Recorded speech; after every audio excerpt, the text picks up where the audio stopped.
La parole de Dieu est un trésor inestimable.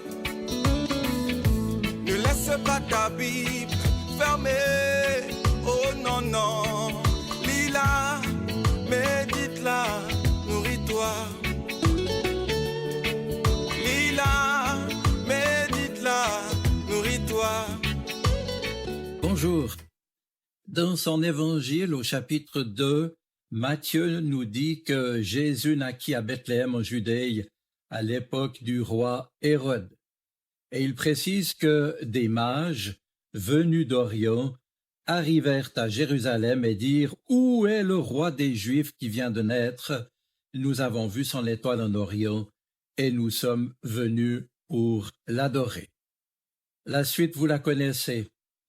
Après avoir entendu le roi Hérode et ses conseillers théologiques signalant que c'était à Bethléem que devait naître le Messie, voici qu'ils partirent, ces mages, puisque l'étoile qu'ils avaient vue en Orient allait devant eux jusqu'au moment où, arrivée au-dessus de l'endroit où était le petit enfant, elle s'arrêta.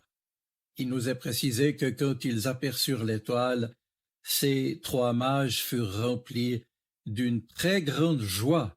Ils entrèrent dans la maison, virent le petit enfant avec Marie sa mère, se prosternèrent et l'adorèrent. Enfin, ils ouvrirent leur trésor et lui offrirent en cadeau de l'or, de l'encens et de la myrrhe. Mes amis, cet épisode de l'Évangile nous est connu et on le célèbre encore aujourd'hui avec ce mot d'épiphanie. Épiphanie qui signifie en grec manifestation. Mais vous le savez, cette révélation emprunte des voies qui nous déroutent toujours. En effet, l'épiphanie se heurte de front à l'incrédulité des hommes et des femmes, alors que les promesses faites à Israël nous disent que les nations marcheront vers la lumière dont resplendira Jérusalem, car les païens seront eux aussi, bonne nouvelle, déjà dans l'Ancien Testament, seront eux aussi associés au même héritage et au partage de la même promesse. Cette perspective universaliste, c'est-à-dire qui concerne tous les hommes sans restriction sur la surface de la terre, inspire aussi, bien entendu, l'épisode des mages que Matthieu nous a raconté au chapitre 2, les versets 1 à 12. Ces mages, ces savants venus d'Orient, ont quitté leur pays. Ils ont décidé de chercher Dieu au prix d'une interminable traversée du désert.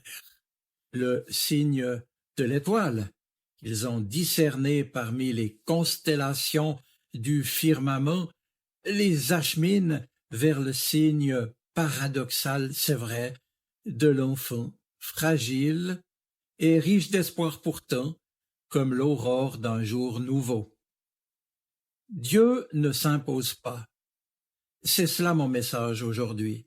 Dieu ne s'impose pas.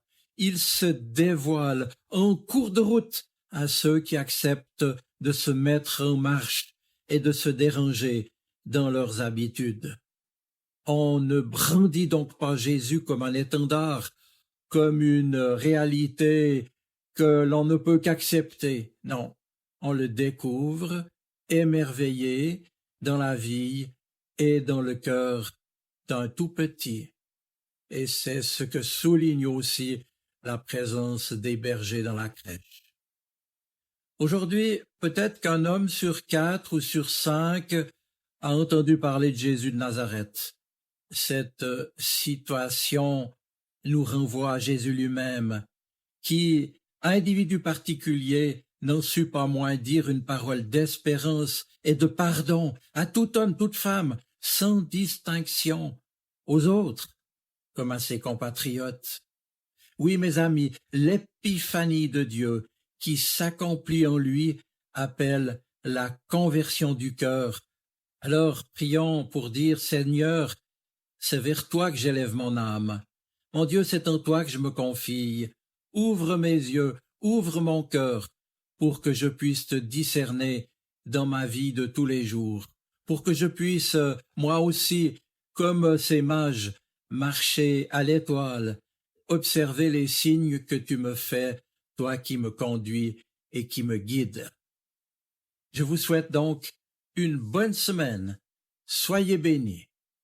Amen.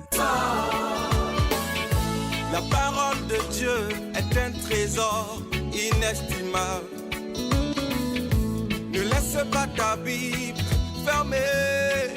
Oh non, non. Lis-la